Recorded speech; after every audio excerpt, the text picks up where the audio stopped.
भक्तजनों, माताओं, बहनों, सादर जय श्री कृष्ण। हमारे YouTube चैनल में आप सभी का बहुत बहुत स्वागत है। मैं हूं आपके साथ आचार्य धर्मेंद्र शास्त्री। सबसे पहले तो आपको और आपके पूरे परिवार को श्रावण शिवरात्रि की बहुत बहुत शुभकामनाएं और बधाइयां। भगवान भोलेनाथ तथा माता पार्वती का भरपूर आशीर्वाद आपके जीवन पर बना रहे। आप सुखी रहे, स्वस्थ रहे, व्यस्त रहे और मस्त रहे। प्रत्येक वर्ष में 12 शिवरात्रि आती है। इनमें से प्रमुख 2 शिवरात्रि होती है। पहली महाशिवरात्रि जो कि फाल्गुन माह के कृष्ण पक्ष की चतुर्दशी तिथि को आती है। वहीं दूसरी जो प्रमुख शिवरात्रि होती है वो श्रावण माह के कृष्ण पक्ष की चतुर्दशी तिथि को होती है। दोनों शिवरात्रि का विशेष महत्व माना गया है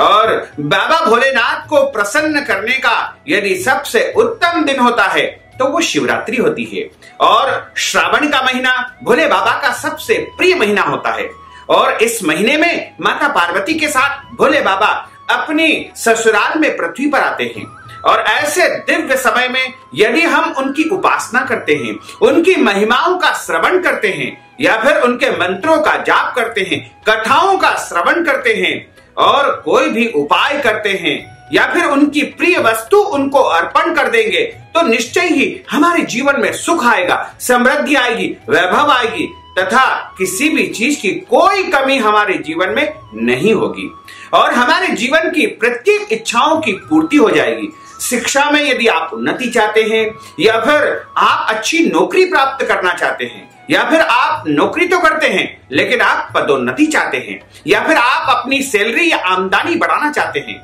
या अपने व्यापार में वृद्धि करना चाहते हैं या फिर आप मनपसंद वर या कन्या के साथ विवाह करना चाहते हैं या फिर आपके घर में अभी तक संतान की प्राप्ति नहीं हो पाई है तो आप संतान की इच्छा कर रहे हैं या घर में सुख, शांति, समृद्धि जो भी आपको चाहिए वो सब कुछ आपको प्राप्त हो जाएगा। तो श्रावण शिवरात्रि के दिन आपको भगवान भोलेनाथ का जो है पूजन अर्चन करना चाहिए और भगवान भोले बाबा की प्रिय वस्तु को उनको अर्पण करना चाहिए।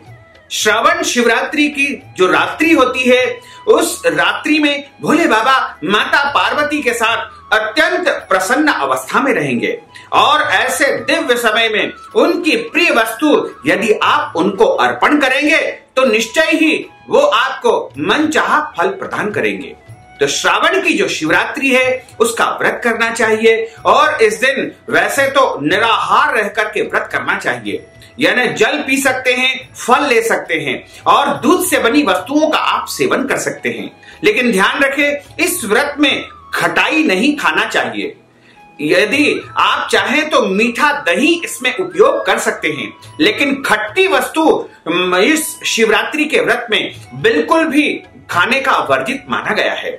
और साथ ही इस शिवरात्रि के दिन आपको क्रोध नहीं करना चाहिए तथा लड़ाई झगड़ा वाद विवाद बिल्कुल नहीं करना चाहिए और भगवान भोले बाबा का माता पार्वती का स्मरण करते हुए इस व्रत का पालन करना चाहिए तथा व्रत वाले दिन आपको किसी के साथ भी ऐसा व्यवहार नहीं करना चाहिए जिससे उसका दिल दुख जाए या आप ऐसा कोई भी काम न करें जिससे आपके बड़े बुजुर्गों का अपमान हो, यानी घर के जितने भी बड़े सदस्य हैं उनका सम्मान करें, उनकी सेवा करें तथा भगवान भोलेनाथ का स्मरण करते हुए आपको पूरे दिन व्रत रखना चाहिए। यदि आप निराहार व्रत नहीं रख पाते हैं तो आप एक समय फलाहार लेकर के शाम को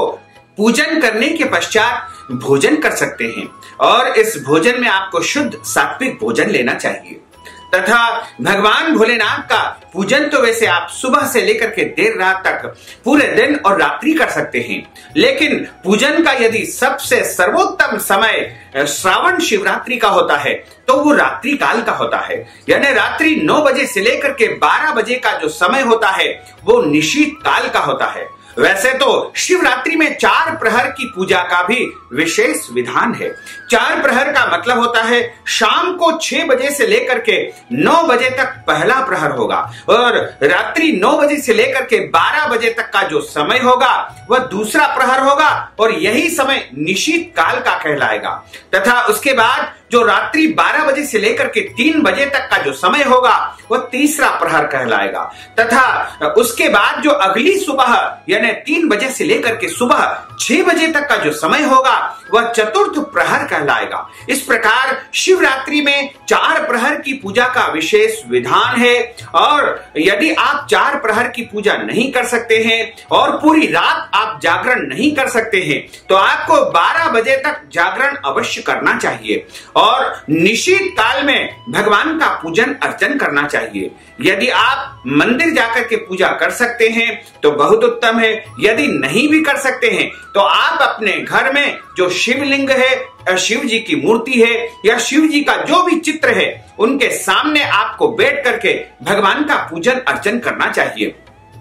तथा इस दिन आपको भगवान भोले बाबा का जब पूजन आरंभ करना हो तो सबसे पहले गणेश जी का पूजन करना चाहिए। वैसे तो कोई भी पूजन यदि करना है तो सर्वप्रथम गणेश जी का ही पूजन करना चाहिए, और भोले बाबा की जो धर्म पत्नी है, उनकी अर्धांगिनी है माता पार्वती, उनका पूजन गणेश पूजन के पश्चात करना चाहिए। तथा उनके पूजन के पश्चात गणेश जी के जो भ्राता है कार्तिक स्वामी, उनका पूजन करना होगा। उसके पश्चात भगवान भोलेनाथ के जो सबसे प्रिय गण है, जिन्हें नंदी गण कहा जाता है, उनका पूजन करना चाहिए। तथा उनके पूजन के पश्चात भगवान शिव के जो प्रिय आभूषण है नाग देवता, उनका पूजन करना होगा, और उसके पश्चात आपको भोले बाबा का पूजन करना होगा। और प्रत्येक देवता का जब हम पूजन करते हैं तो सबसे पहले उनको 4 बार जल अर्पित करना चाहिए। 4 बार जल अर्पित करने का अर्थ होता है कि पहला जल आपने उनको पैरों को धुलाने के लिए अर्पण किया है, तथा दूसरी बार जो जल अर्पित किया है वह उनको हाथ धोने के लिए आपने जल दिया है, और तीसरा जो जल दिया है वह कुल्ला करने के लिए उनको जल दिया है, और चौथी बार जो उनको जल दिया है वह स्नान के लिए आपने उनको जल अर्पण किया है। और 4 बार जल से स्नान करवाने के पश्चात आप उनको पंचामृत चढ़ाएं। पंचामृत का अर्थ होता है दूध, दही, शहद, शक्कर और घी। इन 5 वस्तुओं से मिलकर के पंचामृत निर्मित होता है, और पंचामृत से जब स्नान करवा दिया जाता है उसके पश्चात शुद्ध जल चढ़ाया जाता है, और शुद्ध जल चढ़ाने के पश्चात भोले बाबा को और समस्त देवी देवताओं को आप चंदन के जल से स्नान करवाएं, तथा उसके पश्चात भोले बाबा को और अन्य देवताओं को आप इत्र से स्नान करवाएं, भांग के जल से स्नान करवाएं तथा भस्म के जल से स्नान करवाएं। और भोले बाबा की जो सबसे प्रिय वस्तु है वो है गंगा जल या कोई भी तीर्थ जल। वैसे तो यदि आपके पास गंगा जल उपलब्ध है तो आप गंगा जल से उनको अर्पण करके उनको प्रसन्न करें, क्योंकि गंगा जल यदि आप शिवरात्रि या शिव चतुर्दशी की रात्रि में भोले बाबा के ऊपर अर्पण करेंगे तो आपके मन की समस्त इच्छाएं पूर्ण हो जाएगी, क्योंकि भोले बाबा के ऊपर जो भक्त पूरी श्रद्धा के साथ शिव चतुर्दशी के निशीत काल यानी रात्रि 9 बजे से लेकर के 12 बजे के मध्य गंगा जल अर्पित करता है, उसके जन्म जन्मांतर के पाप दोष नष्ट हो जाते हैं, और जब मनुष्य के पाप नष्ट हो जाएंगे तब उसके पुण्यों का उदय होगा, और पुण्यों का जब उदय होगा तो उसे सुख मिलेगा, समृद्धि आएगी, वैभव आएगा। इस प्रकार भोले बाबा को आप गंगा जल भी चढ़ाएं। गंगा जल से स्नान करवाने के बाद उनको वस्त्र आच्छादित करें,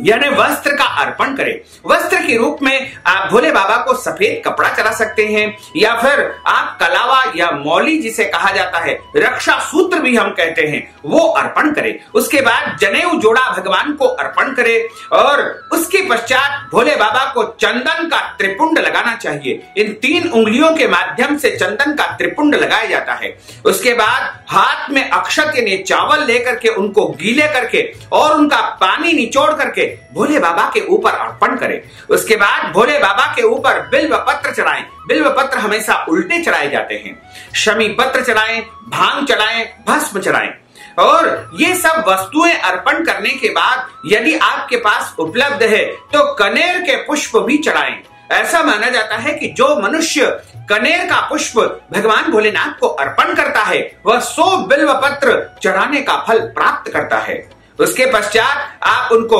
अकव्वा के यानी आंकड़े के पुष्प चढ़ाएं, धतूरा के पुष्प चढ़ाएं, धतूरा का फल चढ़ाएं, और भोले बाबा की जो प्रिय वस्तुएं हैं उनको सबको भोले बाबा के ऊपर अर्पण करें और उसके पश्चात आप उनको धूप दिखाएं, यानी धूप बत्ती उनके सामने रख करके उनका जो इस प्रकार अर्पण करें और दीप दिखाएं। और दीप दिखाने के बाद में आपको हाथ धोना है और हाथ धोने के पश्चात भोले बाबा के सामने आपको भोग यानी नैवेद्यम रखना है। भोग की सामग्री में दूध से बनी मिठाई, फल या पंचमेवा, ड्राई फ्रूट्स या फिर भोजन सामग्री जो आपने तैयार की है वो भी आप भोले बाबा के सामने रख सकते हैं। यदि आपके पास ये सब उपलब्ध नहीं है तो आप शक्कर का भोग लगा दे, मिश्री का भोग लगा दे या फिर जो भी सामग्री आपके पास शुद्ध और पवित्र है उसका भोग आप भोले बाबा के सामने रख देवे और उस भोग के ऊपर आपको बिल्व पत्र रख करके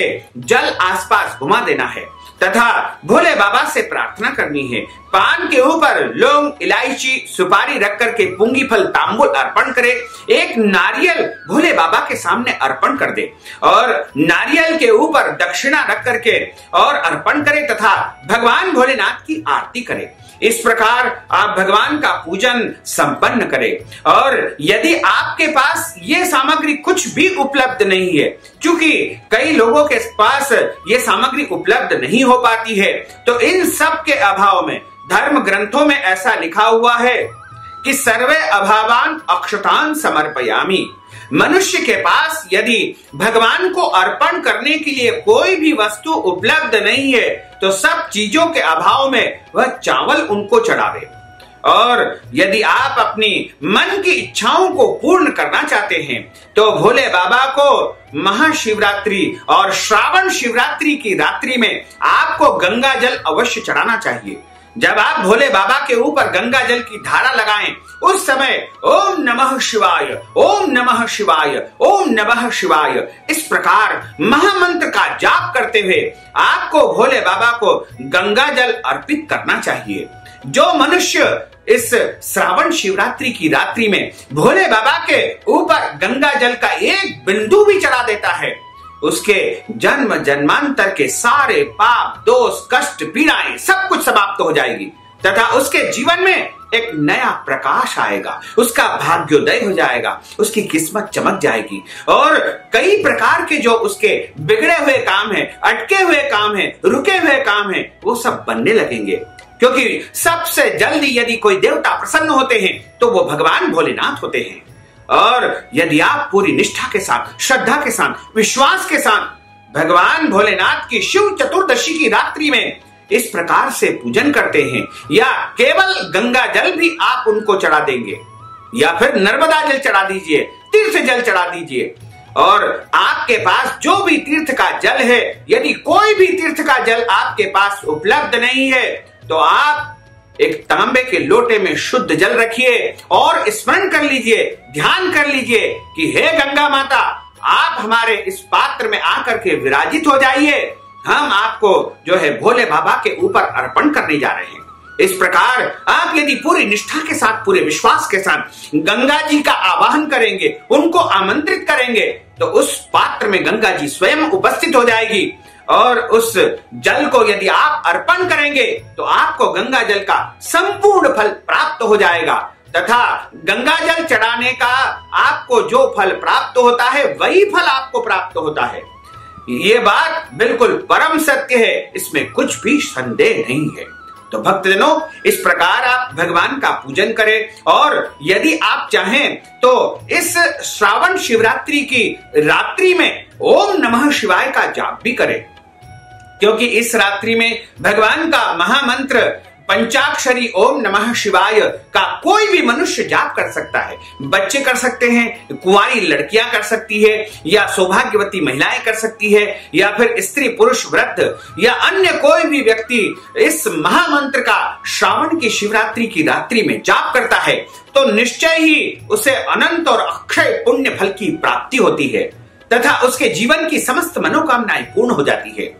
तो इस प्रकार आपको भगवान का पूजन अर्चन करके उनकी आराधना करना चाहिए तथा इस उपाय को करना चाहिए। यदि आप पूरे विश्वास के साथ इस उपाय को करेंगे तो निश्चय ही आपके जीवन के सारे मनोरथ पूर्ण हो जाएंगे तथा आपके जीवन में एक नया प्रकाश आएगा और जीवन के दुख, संकट और कष्ट समाप्त हो जाएंगे। तो भक्तजनों, माताओं, बहनों, हमने जो ज्ञानवर्धक जानकारी आपको दी है उसको आप अधिक से अधिक लोगों को शेयर करिएगा, लाइक करिएगा, कमेंट करिएगा और यदि अभी तक आपने सब्सक्राइब नहीं किया तो अभी और इसी समय सब्सक्राइब अवश्य कर लीजिए। आपको और आपके परिवार को सादर जय श्री कृष्ण, सादर धन्यवाद।